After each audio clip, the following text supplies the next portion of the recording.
The fluorescent lights above buzzed like dying insects, casting a sickly yellow glow over the vinyl booths and cracked linoleum floor of Romano's diner. My feet ached, a dull, persistent throb that had become my constant companion after 8 hours of shuttling plates between the kitchen and tables that never seemed to empty. The smell of burnt coffee and grease hung thick in the air, mixing with the sharp scent of industrial cleaner I'd used to mop up a spilled milkshake an hour ago. My uniform, a faded pink dress with a white apron that had seen better days, clung to my skin, damp with sweat and the residue of 100 different meals. I was invisible here, just another tired face in a sea of tired faces, serving food to people who never looked up from their phones long enough to see me as anything more than a means to an end.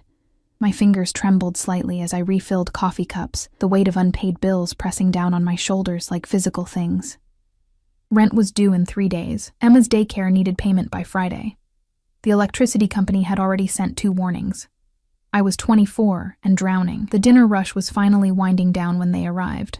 I noticed the shift in atmosphere before I saw them, a sudden tension that rippled through the diner like a stone dropped in still water. Conversations stuttered. Silverware stopped clinking. Even Jerry, our cook who never stopped whistling, went quiet. 3 black SUVs pulled up outside, their tinted windows reflecting the neon sign that flickered Romano's in tired red letters. They were sleek, expensive, completely out of place in this neighborhood where most people drove cars held together by rust and prayer. The vehicles gleamed under the streetlights, water beating on their polished surfaces from the rain that had started to fall.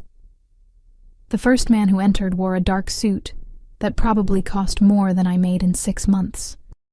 His eyes swept the room with professional efficiency, checking exits, assessing threats, cataloging faces.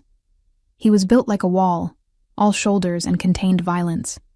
He didn't sit, just stood by the door, one hand resting casually near his chest where I could see the slight bulge of a shoulder holster. 2 more men followed, flanking the entrance. Then he walked in. I felt him before I saw him, a shift in air pressure, a change in gravity. He moved like liquid shadow, all controlled grace and coiled power. His suit was charcoal gray, perfectly tailored to a frame that spoke of both elegance and danger. Dark hair swept back from a face carved from marble, sharp jawline, high cheekbones, lips that looked cruel even in repose. But it was his eyes that stopped my breath. Dark as midnight, cold as winter ice, they scanned the room with the casual authority of someone who owned everything he surveyed. The scent of expensive cologne reached me. Something with notes of cedar and smoke, underlaid with something darker, more primal. It cut through the grease and coffee smell like a knife. He chose a booth in my section. Of course he did. My manager, Frank, appeared at my elbow so fast I jumped. His pudgy fingers gripped my arm, and I could smell the cigarettes on his breath. "Table 12, he hissed, his voice tight with something between fear and excitement. "Whatever they want. Whatever they need. And for God's sake, don't screw this up." "Who is he?" I whispered, but Frank had already scuttled away, retreating to the safety of the kitchen. My legs felt unsteady as I approached the booth. The bodyguards watched me with flat, assessing eyes, the kind of look that saw through clothes and skin straight down to bone. I clutched my order pad like a shield, my pulse hammering in my throat. He sat alone in the booth, one arm draped along the back of the seat, his body language speaking of absolute confidence. Up close, he was devastating.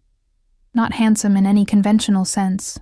His features were too harsh, too predatory for that, but compelling, magnetic, dangerous in a way that made my stomach clench and my skin prickle with awareness. "What can I get you?" My voice came out steadier than I expected, which felt like a small victory. He didn't look at the menu, didn't look at me either, not at first.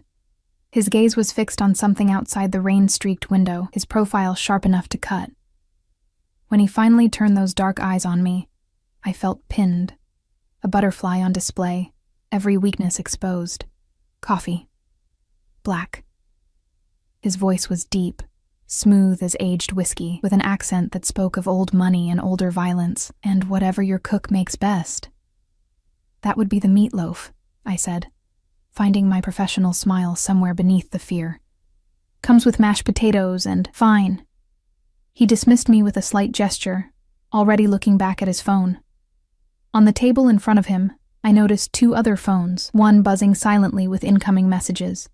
A man who needed multiple lines of communication. A man with secrets. I should have walked away, should have taken his order to the kitchen and forgotten about those cold eyes and that dangerous mouth. But as I turned, my foot caught on the uneven linoleum. The same piece I'd been meaning to report to Frank for weeks. My body pitched forward, the order pad flying from my hands. I didn't hit the ground. Couldn't. Because suddenly there were hands on my waist. Strong, sure, impossibly fast. He'd moved without seeming to move at all, catching me before I could fall, pulling me against a chest that felt like stone wrapped in expensive fabric. For a moment, the world stopped. I was acutely aware of everything. The heat of his hands burning through the thin fabric of my uniform, the way my palms had landed flat against his chest, the steady rhythm of his heartbeat beneath my fingers. He smelled even better up close, that cologne mixing with something uniquely him. Leather and gunpowder and dark promises. His face was inches from mine. This close, I could see that his eyes weren't entirely black. There were flecks of amber around the pupils, like embers in coal. They bored into me with an intensity that made my breath catch. "Careful," he murmured, and the word felt like a threat and a caress all at once. "I'm sorry, I pulled back, or tried to." His hands remained on my waist for a heartbeat longer than necessary, his thumbs pressing briefly against my hip bones before releasing me. The absence of his touch felt like cold water. "The floor," I stammered, bending to retrieve my order pad with shaking hands. "It's uneven." I've been asking them to fix it, but I was babbling. Why was I babbling? "What's your name?" He'd sat back down, but his eyes never left me. One of the bodyguards had shifted closer, his hand inside his jacket, but the man in the booth waved him back with an almost imperceptible gesture. "Kara." It came out as barely more than a whisper. "Kara Mitchell." He nodded once, as if filing the information away in some mental catalog. "Bring the coffee, Kara Mitchell." I fled to the kitchen on unsteady legs, my heart hammering against my ribs. Jerry gave me a look that said he'd seen the whole thing, but wisely kept his mouth shut. I poured the coffee with trembling hands, watching the dark liquid swirl in the white ceramic mug. When I brought it back, he was speaking in low tones into one of his phones, a language I didn't recognize, harsh and flowing all at once. He ended the call as I approached, accepting the coffee without comment. His fingers brushed mine as he took the mug, and I felt that touch like an electric shock straight to my core. The evening crawled by. I served his meal, meatloaf, which he ate methodically, each movement precise and controlled. The bodyguards had taken up positions around the diner, their presence keeping the other customers subdued and quiet. No one complained. No one even whispered too loudly. I couldn't stop watching him from the corner of my eye. The way he cut his food with surgical precision. The way he occasionally glanced at his phones. His expression never changing. The way, every so often, his gaze would flick up and find me. No matter where I was in the diner, no matter what I was doing, it felt like being hunted. Finally, after what felt like hours but was probably only 45 minutes, he stood. The bodyguards immediately straightened, ready to move. He walked to the register where I stood, his movements fluid and predatory. Up close again, I realized just how tall he was. At least 6'2", maybe more. I had to tilt my head back to meet his eyes. "The check," he said, and I fumbled for the slip, my fingers clumsy with nerves. $23.47, I managed. He pulled out a leather wallet, black, expensive, worn soft with use, and extracted 3 $20 bills. He placed them on the counter between us, his fingers lingering on the money for a moment, before sliding them toward me. "Keep the change," he said. And then he was gone, moving toward the door with his entourage falling into formation around him. The SUVs roared to life outside, and within seconds, they disappeared into the rainy night, leaving only the memory of expensive cologne and cold eyes. I stared at the bills. $60 on a $23 check. A decent tip, better than most. But as I reached to pick up the money, I noticed something, a slight irregularity in the way the bills lay. I lifted the top two. Underneath, pressed flat against the counter, was a folded piece of paper. My hands shook as I unfolded it, looking around to make sure no one was watching. The handwriting was precise, almost architectural in its perfection. Your daughter needs you. The man who fathered her doesn't deserve either of you. You spilled coffee on his jacket 3 weeks ago at the Meridian Hotel. He laughed. I don't forget debts. He owes me $50,000. You can work off his debt, or I can collect from him. Your choice. Be at the corner of 5th and Main tomorrow, 9 p.m. Come alone, bring nothing. Tell no one. D. The paper slipped from my fingers, fluttering to the floor like a wounded bird. He knew about Emma. He knew about Marcus, Emma's father, the man who'd disappeared 6 months into my pregnancy with nothing but debts and broken promises in his wake. He knew about the Meridian Hotel, that catering job I'd taken to make extra money, the expensive party where I'd accidentally bumped into someone and spilled champagne and coffee across an obviously expensive jacket. I'd apologized profusely to the laughing man in the designer suit, never seeing his face clearly in the crowd, never knowing that simple accident had somehow tied me to something dark and dangerous. My knees gave out, and I grabbed the counter for support. Frank emerged from the back, his face flushed. Did he leave a tip? What did he... He saw my expression and stopped. Kara, you okay? I couldn't speak. Couldn't breathe. The diner spun around me, the buzzing lights, the smell of coffee, the concerned face of my manager all blurring into meaningless noise. Outside, the rain fell harder, drumming against the windows like fingers demanding entry. And somewhere in the darkness, 3 black SUVs carried a man who held my daughter's future in his perfectly manicured hands. A man who knew things he shouldn't know. A man who'd given me a choice that wasn't really a choice at all. I didn't sleep that night. Emma was with Mrs. Chen, the elderly neighbor who watched her when I worked late shifts. I'd picked her up at 11, carrying her sleeping body up the 3 flights of stairs to our cramped apartment. Her small arms wrapped trustingly around my neck. She smelled like the lavender soap Mrs. Chen used, and the strawberry shampoo I bought from the dollar store. At 3 years old, she was my entire world. Dark curls like her father's, but eyes like mine. Gray-green, and already too wise for such a young face. I'd laid her in the bed we shared, tucking the thin blanket around her small frame, and then I'd sat on the floor with my back against the wall, staring at that note until the words blurred together. He owes me $50,000. Marcus. Of course it was Marcus. That charming smile, those easy promises, the way he'd swept me off my feet when I was 21, and stupid enough to believe that love could fill an empty stomach. He'd disappeared the moment I'd told him I was pregnant, and I'd spent the last 3 years trying to forget he existed. But apparently, Marcus had been busy enough to steal from a man who traveled with armed guards and spoke in coded languages on multiple phones, busy enough to leave me holding the debt.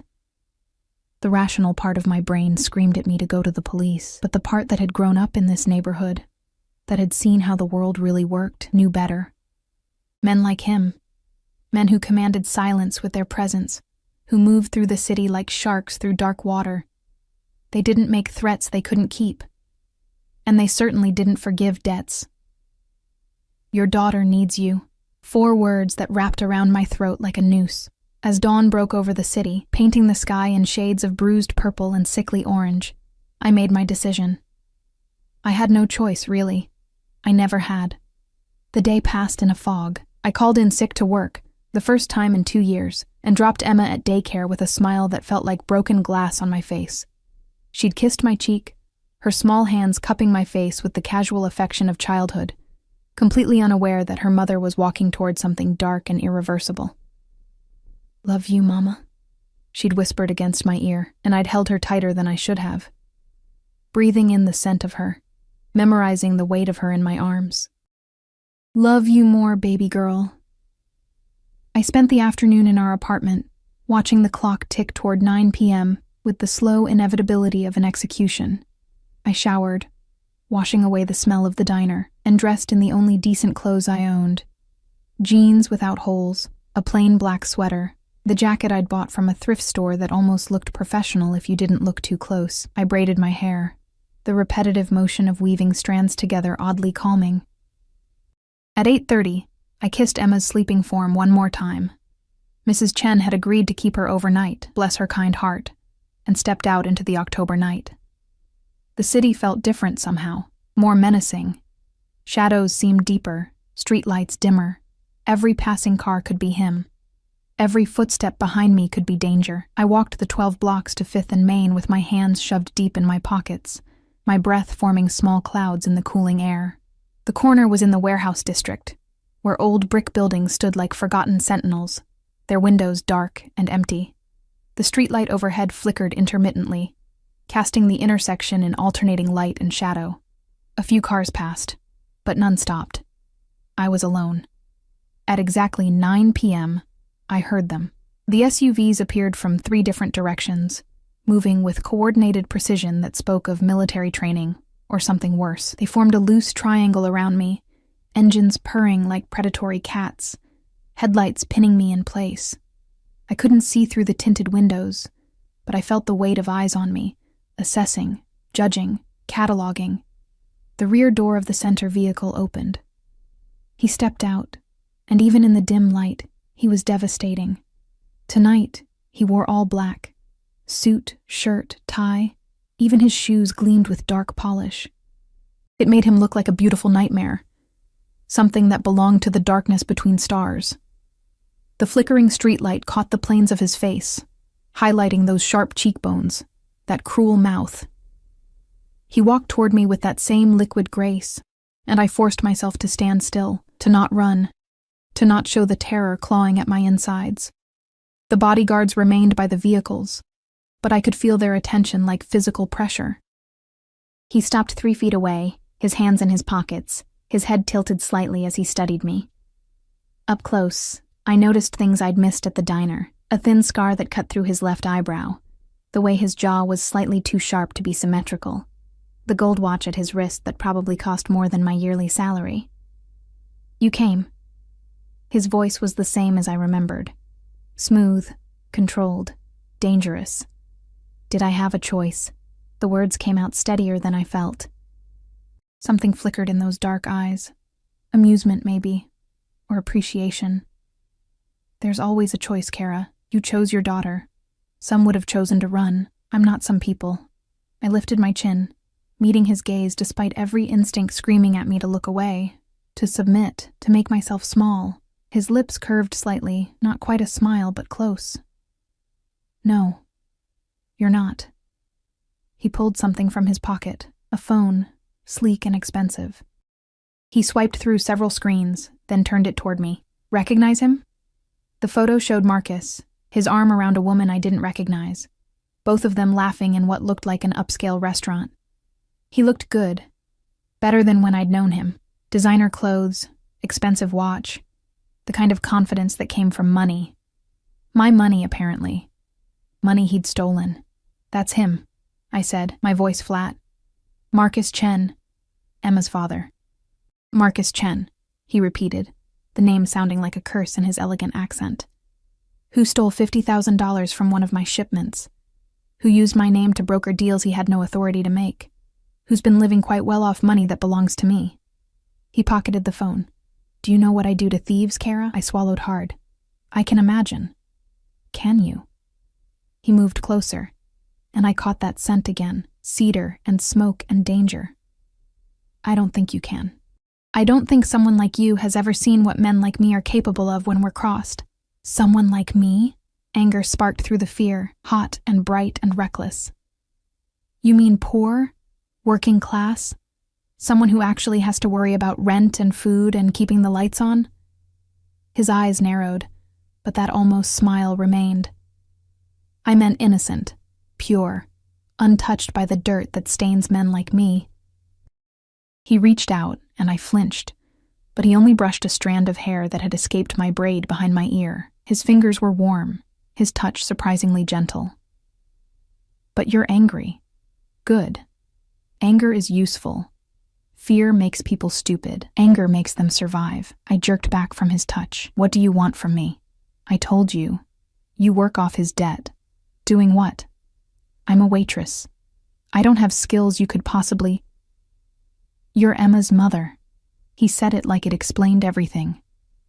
Marcus stole from me, but more than that, he laughed when I suggested he should take responsibility for his child. He laughed at the idea that you and your daughter were his problem. The temperature in his voice dropped several degrees. I don't like men who abandon their children. My father was many things, most of them terrible, but he never pretended we didn't exist. So this is about what? Morality? I couldn't keep the disbelief from my voice. I stopped myself, but he finished for me. Criminal? Murderer? Monster? He shrugged one elegant shoulder, all accurate. But even monsters have codes, Kara. And Marcus broke mine. That doesn't answer my question. What do you want me to do? He studied me for a long moment, his expression unreadable. Then he gestured toward the SUV. Get in. We'll discuss terms somewhere less exposed. Every survival instinct I had screamed at me to refuse. Getting in that vehicle was crossing a line, stepping into a world I couldn't uncross or step back from. But Emma's face floated before my eyes. Those trusting gray-green eyes, that innocent smile. I walked to the SUV. The interior was exactly what I expected. Black leather, tinted windows, the smell of expensive cologne and gun oil. He slid in beside me, close enough that I could feel the heat radiating from his body. The door closed with a heavy thunk that sounded like a cell door locking. The vehicle pulled away from the curb, smooth and silent. I watched the familiar streets of my neighborhood slide past the tinted windows, each block taking me further from safety. Where are we going? My voice sounded small in the enclosed space. Somewhere we can talk without interruption. He was scrolling through one of his phones, his attention seemingly divided, but I had the sense that he was aware of every breath I took, every shift of my body. You'll be home by midnight. You have my word.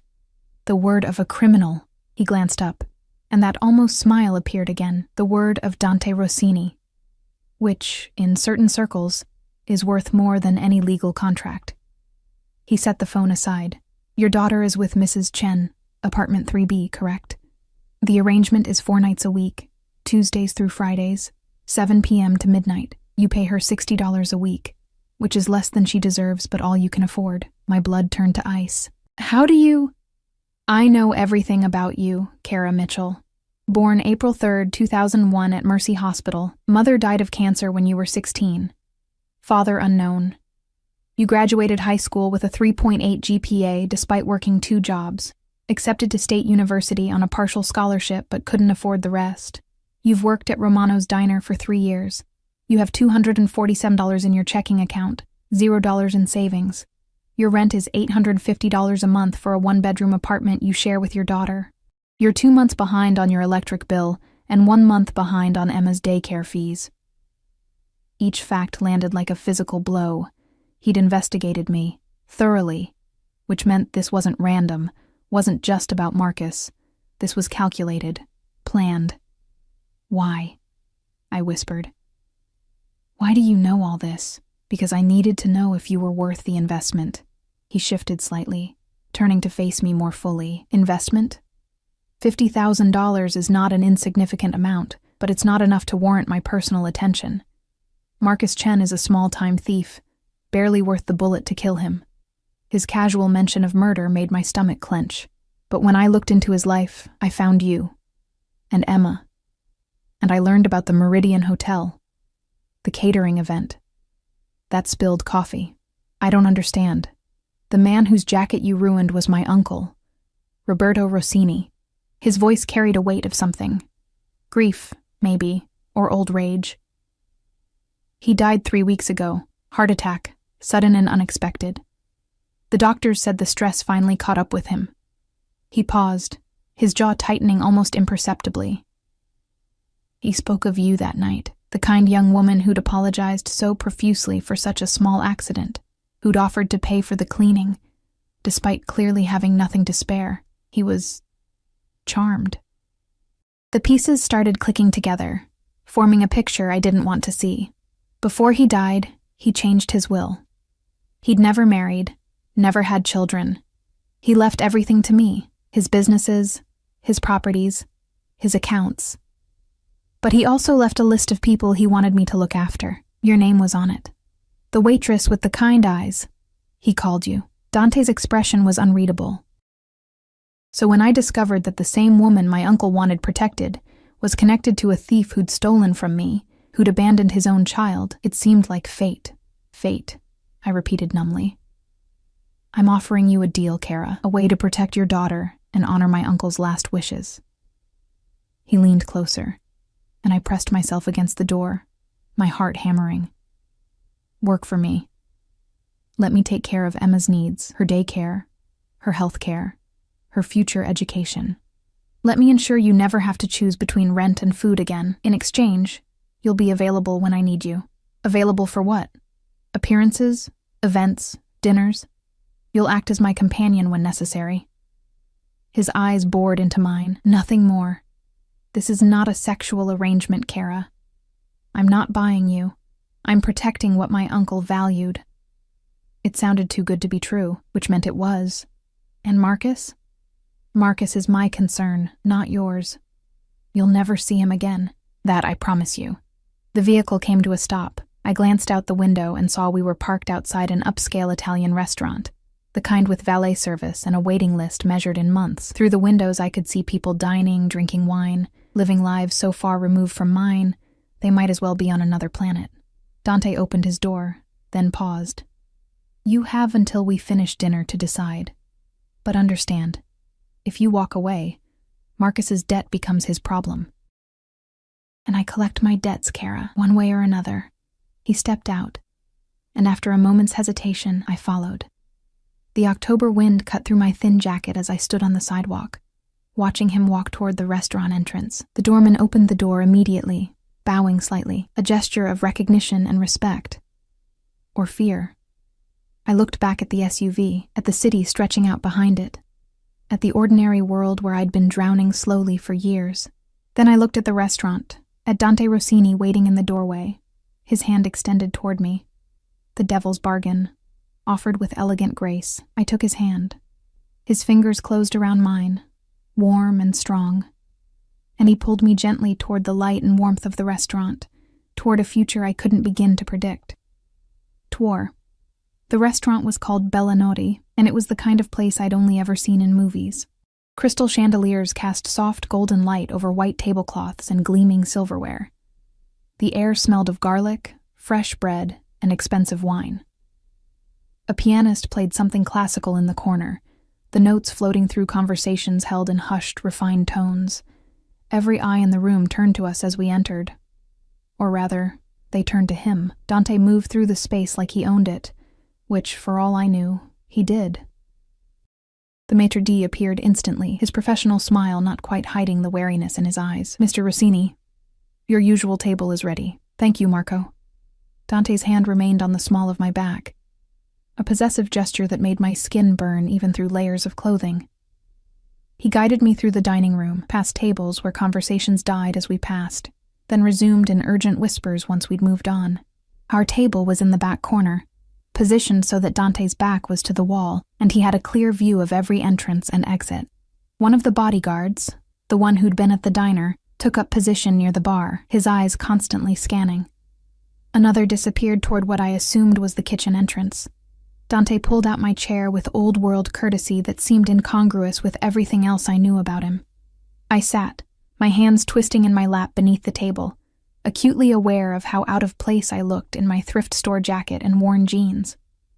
Relax, he said, taking his own seat with fluid grace. No one here will judge you. They wouldn't dare.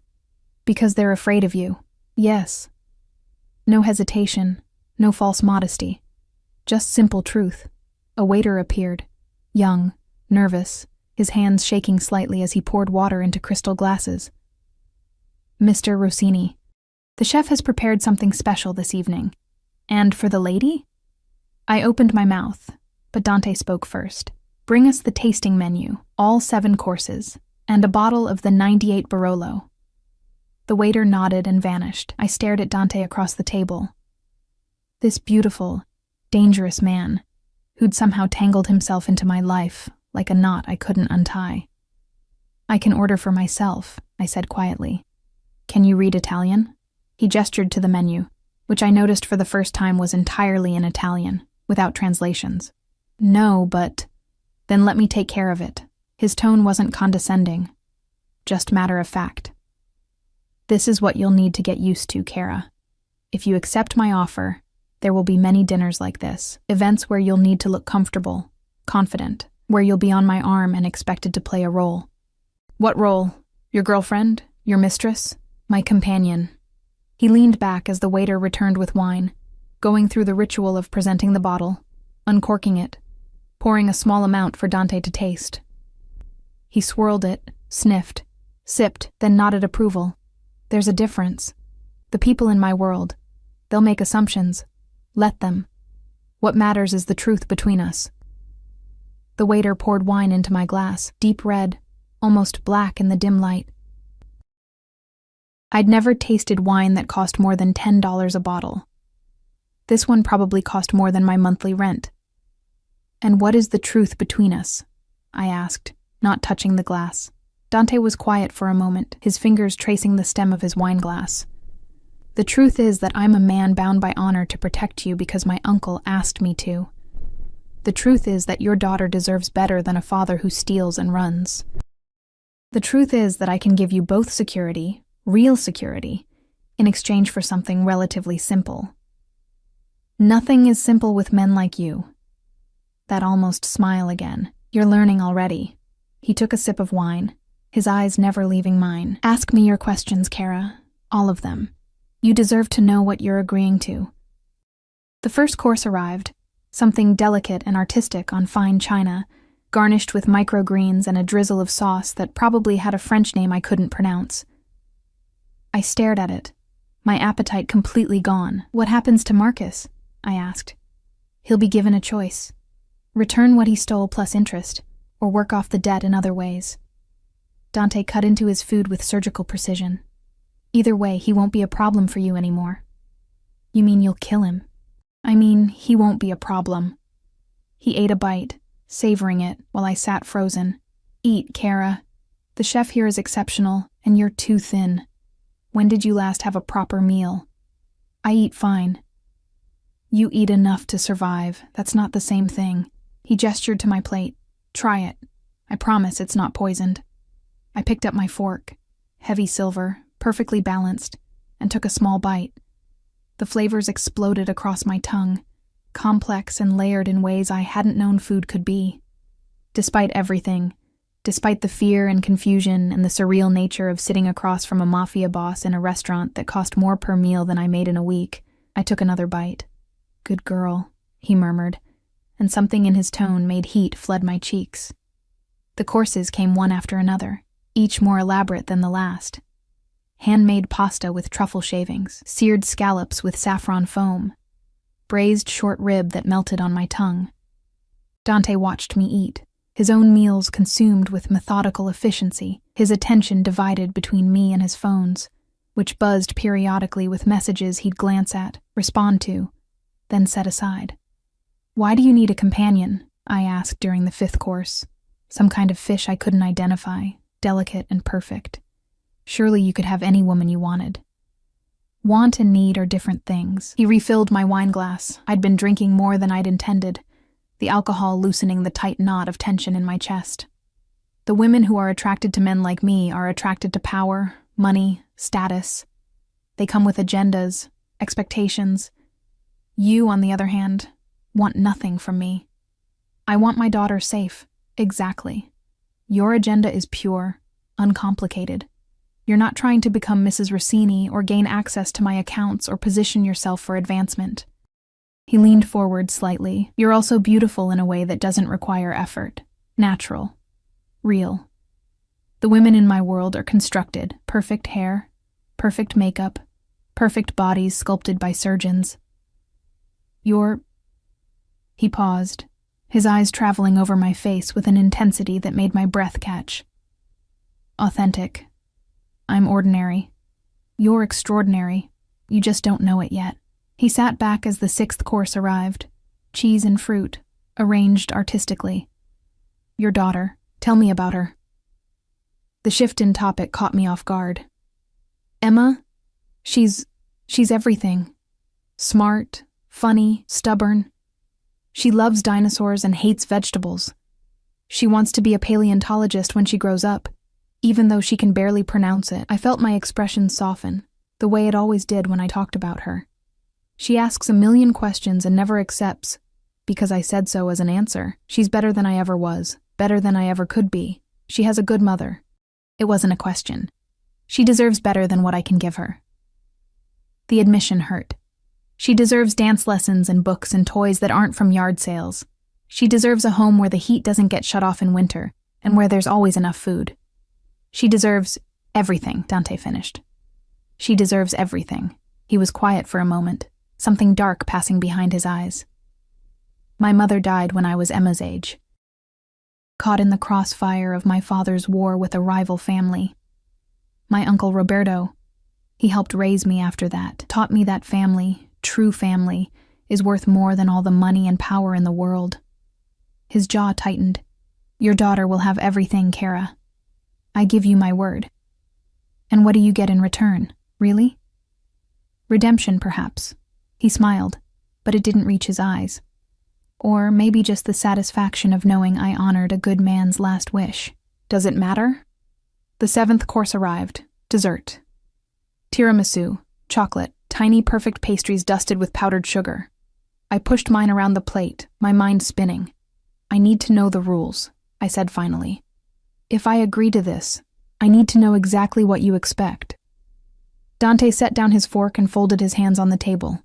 You'll move to a better apartment, one I own, secure. In a good neighborhood. Emma will attend the best preschool in the city. Her health care will be covered, completely. You'll receive an allowance, enough to live comfortably, to buy clothes suitable for the events you'll attend with me. In exchange, when I need you, for a dinner, a charity gala, a business meeting that requires a softer face, you'll come, you'll smile, you'll act as though being by my side is exactly where you want to be. And if I refuse an event, you won't. Not a threat, just certainty. Because refusing means Emma loses everything I'm offering, and you won't do that to her. He was right, and we both knew it. This wasn't really a choice. It was a beautifully wrapped cage, and I was walking into it willingly. What about dating? My personal life? The wine had made me bold enough to ask. Something dangerous flickered in his eyes. There will be no other men, Kara. Not while you're under my protection. The appearance of impropriety would be problematic. So I'm supposed to be celibate while playing your pretend girlfriend? I never said I expected celibacy. His voice dropped lower, intimate, and dark. I said no other men. There's a difference. The implication hung in the air between us, charged and dangerous. Heat crept up my neck, and I reached for my wine glass with shaking hands. This is insane, I whispered. All of this. I should walk away. I should take Emma and disappear and what? Live in constant fear that Marcus's other debts will catch up to you? That one of my competitors might learn about you and use you against me? That Emma will grow up poor and struggling like you did? He reached across the table, his hand covering mine. His skin was warm, his touch surprisingly gentle. You're already in this, Kara. From the moment Marcus used my name, from the moment you spilled that coffee and smiled at my uncle, you were in this. I'm just offering you a way to survive it. I wanted to pull my hand away, wanted to run, but his touch felt like an anchor in a world that had tilted off its axis. How do I know you'll keep your word? My voice came out barely above a whisper. You don't. His thumb traced small circles on the back of my hand, the gesture oddly soothing. You have to trust me. Or rather, you have to trust that I value my honor more than I value control over one stubborn waitress who looks at me like I'm a monster. Aren't you? Yes. No hesitation. But I'm a monster who keeps his promises. And I promise you this. As long as you're under my protection, no one will hurt you or Emma. No one will take from you. You'll want for nothing. He leaned closer, his eyes intense. All you have to do is let me take care of you. The words should have sounded patronizing. Controlling. But there was something in his voice, a kind of desperate sincerity that caught me off guard. This wasn't just about honor or duty. This was personal for him in a way I didn't fully understand. Outside, through the restaurant windows, I could see the city lights twinkling. Somewhere out there, Emma was sleeping safely in Mrs. Chen's apartment, completely unaware that her mother was making a deal with the devil to secure her future. "Okay," I heard myself say. "Okay, I'll do it." Dante's hand tightened on mine for a moment, his expression unreadable. Then he released me, leaning back in his chair with that same controlled grace. Smart choice. I didn't have a choice. You always have a choice, Kara. You just made the right one. He gestured to the waiter, who appeared instantly. "We're done here. Have the car brought around." As we stood to leave, Dante's hand returned to the small of my back. Possessive, proprietary. The other diners watched us go, their whispered conversations resuming the moment we passed. I caught fragments. Rossini's new. Where did he find? Poor girl doesn't know. Outside, the October air was cold and sharp, cutting through the wine warmth in my blood. The SUV pulled up, and Dante opened the door for me, his body blocking me from the street. From view, from danger, from escape. "I'll have someone move your things tomorrow," he said as the vehicle pulled away from the curb. "The new apartment will be ready by evening. Emma won't have to change daycares. I've already arranged for transportation." You were very sure I'd say yes. I was hopeful. He was scrolling through his phone again, but I caught the slight curve of his lips, and I'm rarely wrong about people. The ride back to my neighborhood felt shorter than the ride to the restaurant. Too short. Not enough time to process what I'd agreed to, what I'd signed away. The SUV stopped outside my building, and Dante finally looked up from his phone. "Someone will contact you tomorrow with details. Don't go to work. I'll handle Romano's." He reached into his jacket and pulled out a phone. New, expensive, identical to one of his. "This is yours now. My number is already programmed. You call if you need anything at all, at any time." "Understood?" I took the phone, its weight unfamiliar in my hand. "Understood." "Good." He studied me for a long moment, his expression softening almost imperceptibly. "Get some rest, Kara. Your life just changed. Tomorrow, you'll start seeing exactly how much." I stepped out of the SUV, my legs unsteady, from the wine, from exhaustion, from the surreal nature of the entire evening. I watched the taillights disappear into the night, taking Dante Rossini back to whatever dark world he inhabited, and I climbed the 3 flights to my apartment, let myself in, and stood in the dim kitchen, staring at the expensive phone in my hand. The screen lit up with a message. "Sleep well, Piccola. You're safe now. D." I pressed the phone to my chest and tried to believe him. D, a prison that might look like salvation. The new apartment was in a building I'd walked past 100 times but never imagined entering. It stood in the Marina district, all glass and steel and modern elegance, with a doorman who nodded respectfully as movers carried our meager possessions inside. Emma clutched my hand, her eyes wide as saucers, watching men in crisp uniforms transport our lives from cardboard boxes to a space that felt more like a dream than reality. "Mama, is this really ours?" she whispered, her small voice echoing in the marble lobby. "Yes, baby. Really ours." The lie tasted bitter. Nothing was really ours anymore. It all belonged to him. The apartment was on the 15th floor. 2 bedrooms, floor-to-ceiling windows overlooking the bay, hardwood floors that gleamed under recessed lighting. The furniture was already in place. A cream-colored sofa, a dining table that could seat 6, beds with linens so soft they felt like clouds. The kitchen had granite countertops and appliances I didn't know how to use. Emma's room was painted a soft lavender, with a bookshelf already filled with new books and a toy chest overflowing with things I could never have afforded. "There's a princess bed," Emma shrieked, releasing my hand to run toward the white canopy bed draped in gauze curtains. She climbed up, bouncing on the mattress, her laughter filling the space like sunlight. I stood in the doorway, watching her joy, feeling my heart crack open. This was what I'd wanted for her: safety, comfort, happiness. But the price felt like selling pieces of my soul. A woman appeared behind me, elegant and professional in a navy suit. "Ms. Mitchell? I'm Teresa Alvarez. Mr. Rossini sent me to help you settle in and explain the arrangements.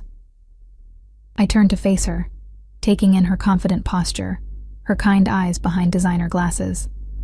The arrangements? Yes. Let's talk in the kitchen while Emma explores. She smiled at my daughter, who was now examining every toy with the focused intensity only a 3-year-old could muster. She's beautiful. Mr. Rossini mentioned she likes dinosaurs? He told you that? He was very specific about her room. Teresa guided me to the kitchen, where she opened a leather portfolio on the island. You'll receive a monthly allowance deposited directly to your new account.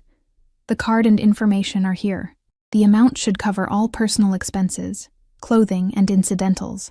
Emma's preschool tuition is paid through graduation, and her health care is comprehensive.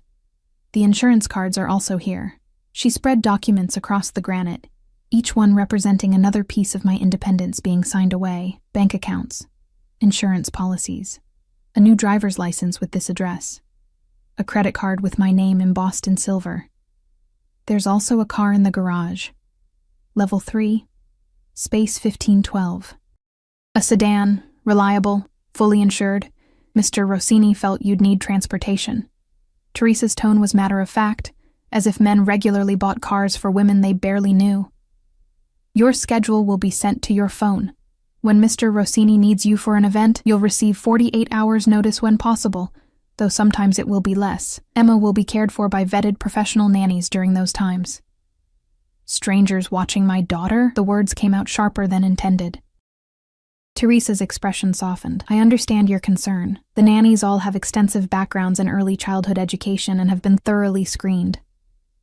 You'll meet them before they watch Emma, and you're welcome to reject anyone you're not comfortable with. She pulled out another folder, this one thick with profiles, each containing photos, resumes, and background checks. Mr. Rossini takes the safety of those under his protection very seriously. Protection. The word he kept using, as if benevolence could disguise control. When does he need me first? I asked, flipping through the nanny profiles without really seeing them. Saturday evening. A charity gala at the Fairmont Hotel. Formal attire required. Teresa smiled apologetically. Which brings us to the next item. A stylist will arrive tomorrow at 10 a.m. She'll take your measurements and help select appropriate wardrobes for various events. Mr. Rossini has requested you choose what you're comfortable with. He's not dictating your style, just ensuring you have options. The thoughtfulness of it made it harder to hate him.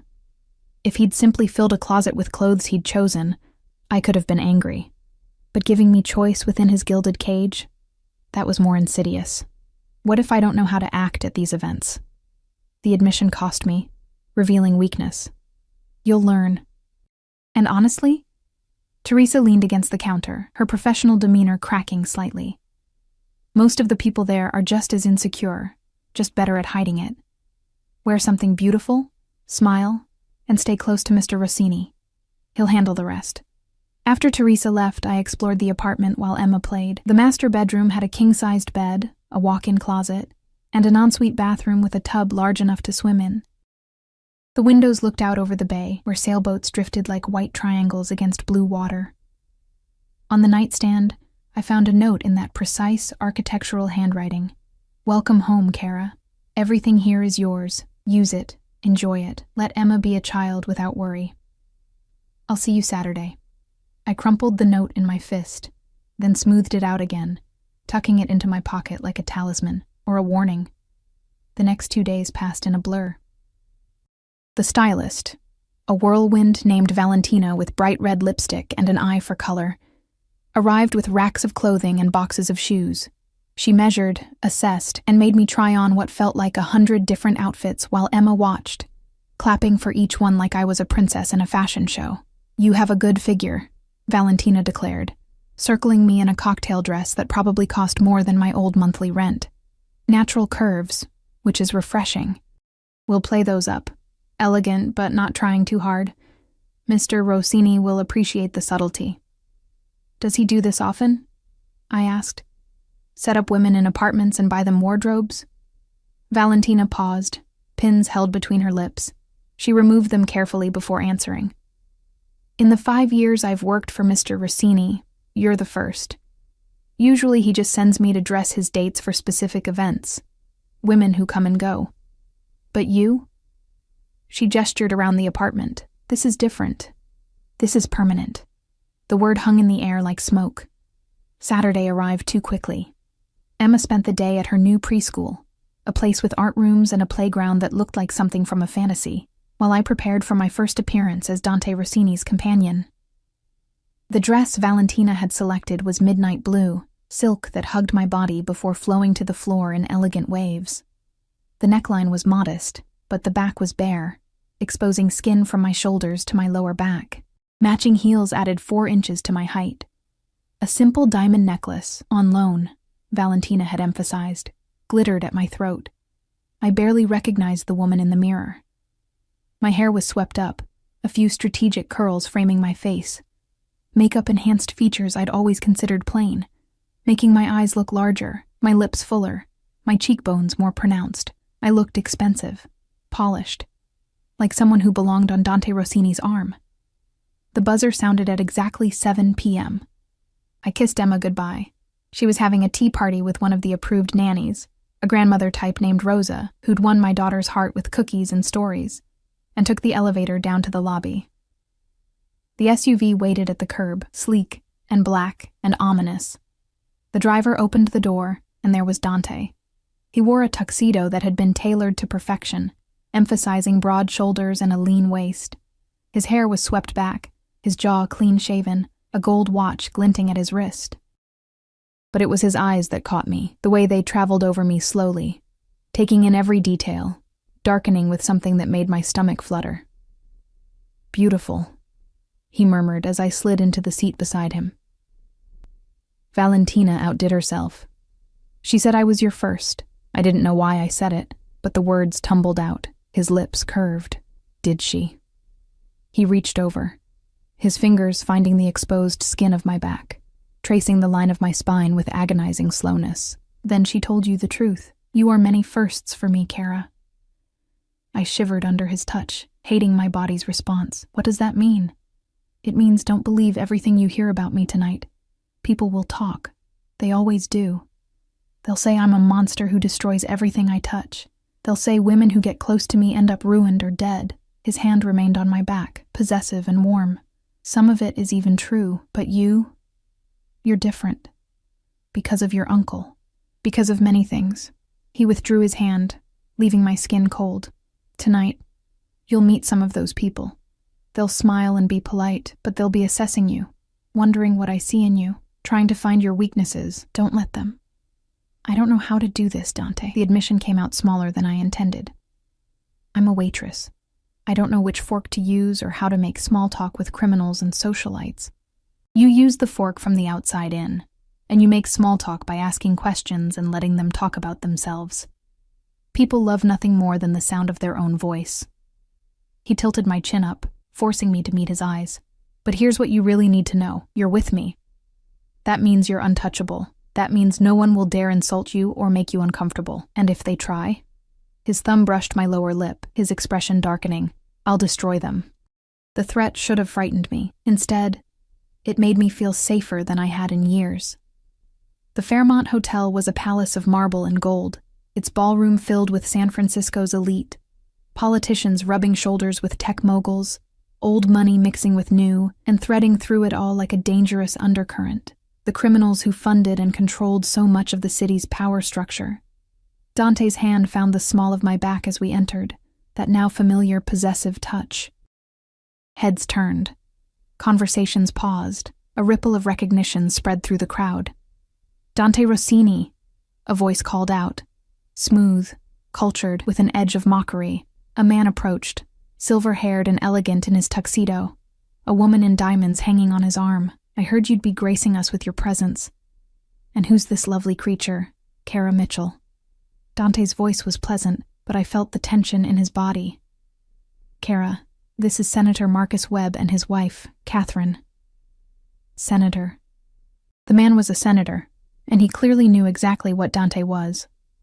Charmed, the senator said, taking my hand and pressing a kiss to my knuckles that lasted a heartbeat too long. Where has Dante been hiding you? I haven't been hidden, I said, pulling my hand back. Just working. Working. Catherine Webb's smile was all teeth. How refreshing. So many of the girls Dante usually brings to these things are decorative but empty.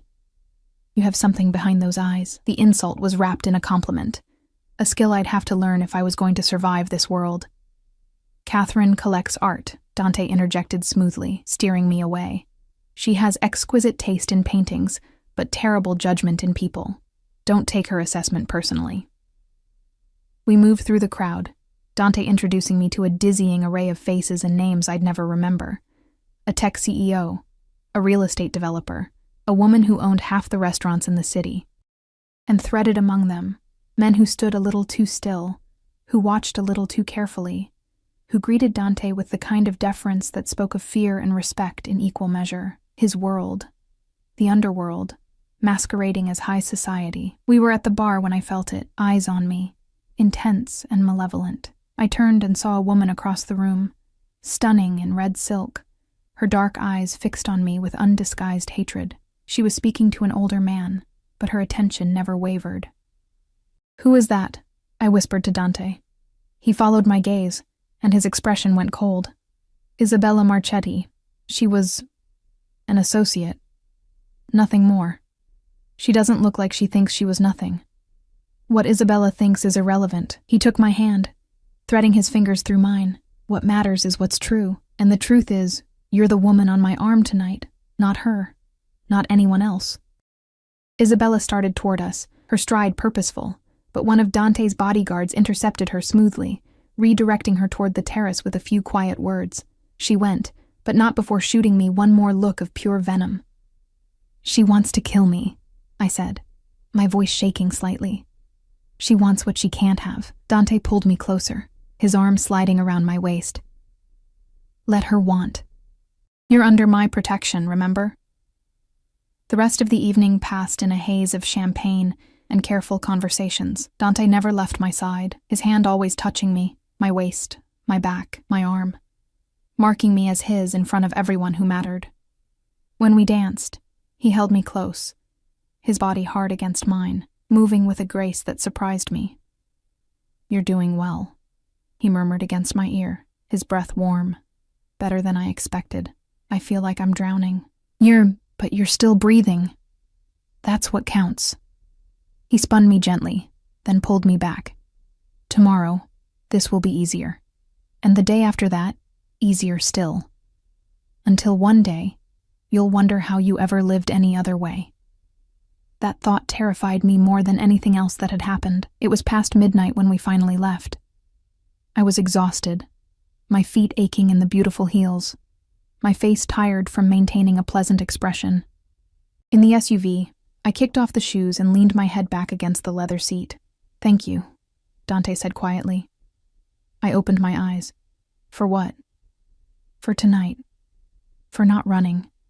For being exactly what I needed. He was watching me with that intense gaze, the city lights playing across his face. "I know this isn't easy for you. Nothing about you is easy. No." He smiled, but it was sad somehow. But some difficult things are worth it. When we reached my building, he walked me to the elevator, his hand at my back one final time. "Get some rest. I'll be in touch about the next event." "When?" "Soon." He pressed the button for my floor, then stepped back, the elevator doors starting to close between us. But at the last moment, he reached out, stopping them. "Kara?" "Yes?" "You looked beautiful tonight, but you look more beautiful now, tired and real and yourself." He let the doors close, and I was alone, rising toward the apartment that was a prison disguised as paradise. Emma was asleep when I got home, Rosa dozing in the chair beside her bed. I paid the nanny, checked on my daughter, her face peaceful, her small hand clutching a stuffed dinosaur, and then stood at the window, looking out over the glittering city. Somewhere out there, Dante Rossini was returning to whatever dark place he called home. And I was here, in this beautiful cage, trying to convince myself I'd made the right choice. The phone he'd given me buzzed with a message. "You were perfect tonight. Sleep well, Piccola. Tomorrow we start teaching you to fly." D. I didn't know if he meant it literally or metaphorically. I was afraid to find out.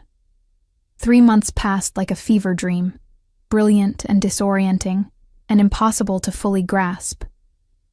I attended galas in glittering ballrooms, charity auctions where single bottles of wine sold for thousands, intimate dinners where senators and tech moguls discussed policy between courses, while their criminal benefactors listened and smiled. I learned which fork to use, how to deflect intrusive questions with gracious vagueness, how to stand beside Dante Rossini and look like I belonged there. But more than that, I learned him. I learned that he took his coffee black with 1 sugar, always in the same plain white mug despite owning china that cost more per piece than my old monthly salary. I learned that he spoke 4 languages fluently and could read 3 more. I learned that he had nightmares. I'd seen the exhaustion in his eyes after particularly late nights, the way his jaw would tighten when someone mentioned his father. I learned that he was ruthless in business but surprisingly gentle with Emma, who'd taken to calling him Mr. Dante and showing him her dinosaur drawings with the unself-conscious enthusiasm of childhood. That terrified me most of all, how easily my daughter had accepted him into our lives, how she'd light up when he visited, how she'd started asking when we'd see him next. It was December now, the city dressed in holiday lights and false cheer. Emma's preschool was having a winter performance, and I'd mentioned it casually to Dante during one of our dinners. These had become more frequent, sometimes with events attached, sometimes just the 2 of us in quiet restaurants where he'd ask about my day and actually listen to the answers. I didn't expect him to come. He was a busy man, important, with concerns far beyond a 3-year-old's performance in a church basement. But when I arrived at the preschool, scanning the crowd of parents with phones raised and proud smiles, I saw him. He stood at the back, deliberately separate from the other parents, wearing dark slacks and a black sweater that made him look less like a crime lord and more like some dangerous poet. One of his bodyguards, Marco, I'd learned his name, stood near the door, but otherwise, Dante was alone, his attention fixed on the small stage where children in paper snowflake costumes waited for the music to start. I made my way to him, my heart doing something complicated in my chest. "You came. You said it was important to Emma." He glanced at me, and something in his expression was softer than usual. "That makes it important to me." The performance was chaos, children forgetting their lines, one crying, another waving enthusiastically at parents throughout. But Emma was perfect. She sang her solo about snowflakes with the serious concentration she brought to everything, her small voice clear and proud.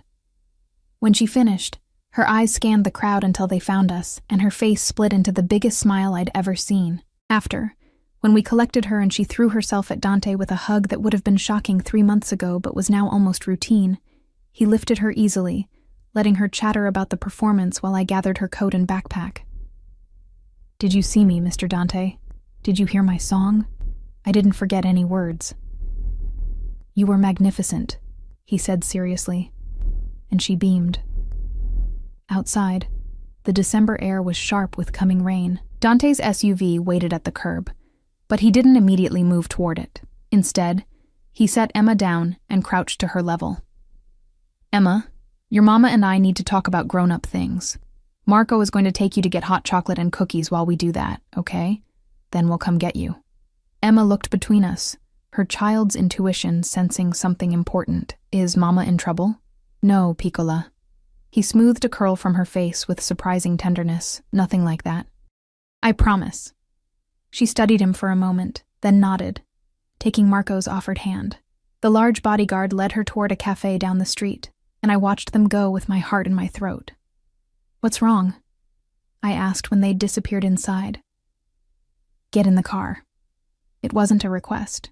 The drive was silent, tense. Dante stared out the window, his jaw tight, his hands clasped in a way that made his knuckles white. We didn't go to a restaurant or back to my apartment. Instead, we drove to a building I recognized, one of his properties, a penthouse overlooking the bay. The apartment was masculine and minimal. Leather furniture, dark wood, floor-to-ceiling windows revealing the city spread below like scattered diamonds. A bar in the corner held expensive bottles. The only personal touch was a photograph on the mantel, a young Dante with an older man who had kind eyes and a warm smile. His uncle Roberto. "Drink?" Dante moved to the bar without waiting for an answer, pouring amber liquid into 2 glasses. Just tell me what's wrong. I took the glass he offered but didn't drink. You're scaring me. He downed his whiskey in 1 swallow, then poured another. Marcus is dead. The words hung in the air like smoke. I should have felt something. Grief, shock, relief. Instead, I felt numb. How? Does it matter? He turned to face me fully, and I saw something raw in his expression. He's gone. His debts died with him. You're free. Free. I laughed, but it came out broken. I live in an apartment you own, wear clothes you bought, attend events at your command. That's not freedom, Dante. Then leave. He gestured toward the door, his voice harsh. Walk away. Take Emma. Disappear. Start over somewhere I'll never find you. You're released from our agreement. No strings, no consequences. Just go. I stared at him, my heart hammering. This was what I'd wanted, wasn't it? My life back. My choices restored. Emma and I could leave the city, find some small town where no one knew us, where we could be ordinary again. But as I stood there, looking at this beautiful, broken man, who'd given me everything while demanding so little, who'd shown my daughter kindness when he had no reason to, who looked at me sometimes like I was precious rather than convenient, I realized the terrible truth. I didn't want to leave. Why did you really bring me here, Dante? I set my untouched glass on the table. What do you actually want from me? I don't know. He ran a hand through his hair, destroying its perfect order. I thought I did. I thought this was about honor, about keeping a promise to a dying man. But somewhere between that first night at the diner and watching Emma perform tonight, it became about something else, something I don't know how to name. He moved closer, and I found myself backing up until I hit the window. The cold glass at my back, his heat at my front. This close, I could see the amber flecks in his dark eyes, could smell that cedar and smoke scent that had become as familiar as breathing. I'm not a good man, Kara. I've done things that would make you run screaming if you knew the details.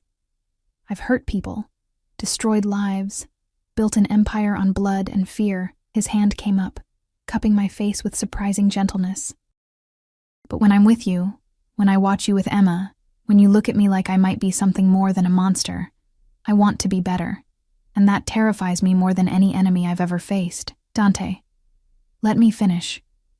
His thumb traced my cheekbone. These 3 months, having you in my life, watching you navigate my world with grace and strength, seeing you be a mother to that incredible little girl, it's been the closest thing to peace I've known since my uncle died.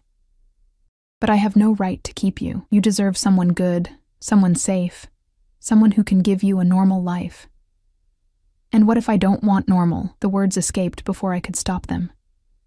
What if I'm tired of safe? Something dangerous flared in his eyes.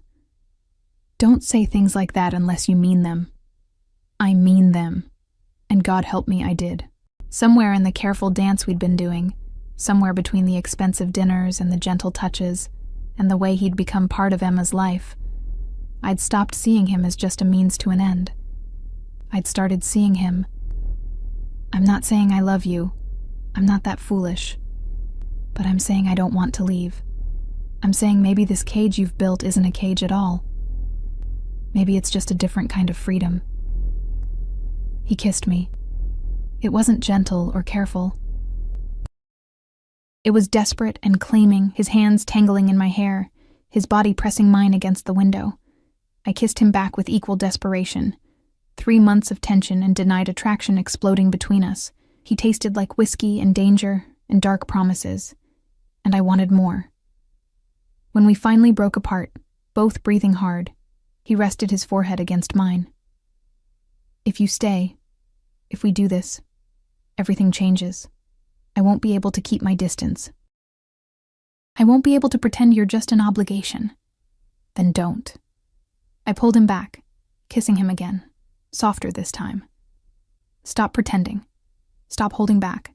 Just be honest with me. Honest. He laughed against my lips. Honesty is dangerous in my world. Then be dangerous.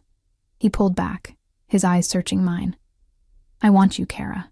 Not as an obligation, not as a debt repaid. I want you in my bed, in my life, in my world. I want to give Emma everything she deserves and watch her grow up safe and happy. I want to come home to you instead of empty apartments and cold silence. His hands framed my face, but I also want you to choose this. Truly choose it, knowing who I am and what I do. Can you do that? Could I? Could I knowingly tie my life to a man who lived in shadows, who'd killed and would kill again, who existed in a world of violence and moral ambiguity? Could I let Emma grow up knowing that the man who treated her with such kindness was also capable of terrible things? I thought about the past 3 years, working myself to exhaustion, watching Emma go without, drowning in bills and fear and loneliness. I thought about these past 3 months. Security, comfort, watching my daughter thrive. And I thought about Dante himself, complicated and dangerous, and surprisingly tender, a man who kept his promises and valued honor even in a dishonorable world. Yes, I whispered. Yes, I can choose this. Choose you. The smile that spread across his face was like sunrise, rare and beautiful and transformative. He kissed me again, slower now, savoring it. Then he took my hand and led me to the bedroom.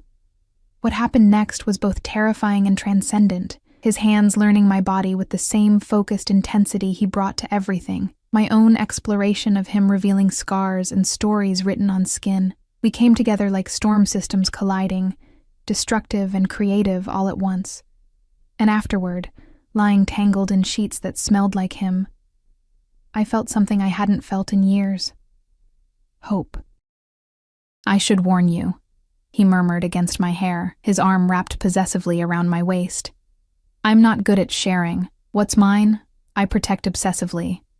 If you're mine now, that means I'll be insufferable about your safety, about Emma's safety. It means bodyguards and security systems and me knowing where you are. Sounds like a cage, does it? He propped himself up on one elbow, looking down at me. Or does it sound like someone finally giving a damn about keeping you safe? When he put it that way, the cage didn't seem so terrible. We collected Emma from the cafe an hour later, her face sticky with chocolate and happiness. In the car, she fell asleep between us, her head on my lap, her small hand reaching out to grab Dante's finger. He held on carefully, his expression soft in a way I'd never seen before. She trusts you, I said quietly. I'll die before I betray that trust. Not dramatic, just factual. Both of you, you're mine to protect now. That's not an obligation or a duty. It's a privilege. That night, after putting Emma to bed in her princess room, after Dante had checked every lock twice and stationed one of his men in the building's lobby, we stood at the window looking out at the city. Tell me about your uncle, I said. The real story, not just the obituary version. So he did. He told me about Roberto Rossini, who'd taken in a traumatized 8-year-old and taught him that strength and honor weren't mutually exclusive, who'd built an empire, but never lost sight of what mattered, who'd died surrounded by people who genuinely loved him, not just feared him. He would have liked you, Dante said finally. He always said the measure of a person wasn't in how they acted when they had power, but how they treated others when they had none. You had nothing, Kara, but you still apologized for spilling that coffee. You still smiled and meant it. That's rare. So you've been protecting me because your uncle asked you to. I've been protecting you because you deserve it. The uncle's request just gave me an excuse. He pulled me closer, his chin resting on top of my head. And somewhere along the way, protecting you became wanting you. And wanting you became needing you. That's dangerous, isn't it? In your world? Incredibly.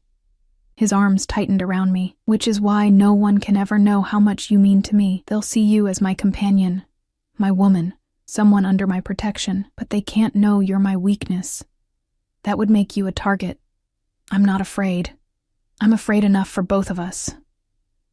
He turned me to face him, his expression serious. Promise me something, Kara. Promise that if I ever tell you to run, you'll take Emma and go. No questions, no hesitation. Promise me. The intensity in his voice made me shiver. I promise. He kissed my forehead, a gesture of such tenderness it made my eyes sting. Good. Now come to bed. We have a lifetime to navigate, and I want to start now. A lifetime. The word should have terrified me. Instead, it felt like a promise. As we settled into bed, his bed, in his apartment, which he'd already said would become our apartment, I thought about how far I'd come from that exhausted waitress at Romano's diner. I'd traded one kind of survival for another, one set of chains for a different set entirely. But these chains were lined with silk and secured with devotion. These chains came with a man who looked at my daughter like she hung the moon and looked at me like I was air itself. These chains kept me safe instead of holding me back. Maybe that's what freedom really was. Not the absence of constraints, but the choice of which constraints to accept, and whose hands held the other end. What are you thinking? Dante's voice was drowsy, his hand tracing lazy patterns on my hip. That I should thank you for leaving that note under the plate. Should I thank Marcus for stealing from me? God, no. I turned in his arms, studying his face in the dim light. But maybe thank your uncle for noticing me. He had good taste. His hand cupped my face, his thumb brushing my lower lip, in everything. Dante? What happens now? After tonight? After this? What's next? He was quiet for a moment, considering. Now we build something real, not an obligation or an arrangement, but an actual life. I'll still have my business, still do things you're better off not knowing about. But I'll come home to you. I'll teach Emma to ride a bike and intimidate her future boyfriends. I'll take you to boring charity dinners and make love to you after. We'll fight and make up and figure out how two people from completely different worlds can build one together. Sounds complicated. Everything worth having is complicated. He pulled me closer, his heartbeat steady beneath my ear. But I've built an empire from nothing, Kara. I think I can handle building a family. A family. The words settled around us like a blanket, warm and terrifying and perfect. Outside, the city glittered with 1,000 lights, each one representing a life, a story, a choice made in darkness. And here, in this penthouse that floated above it all, I'd made my choice too.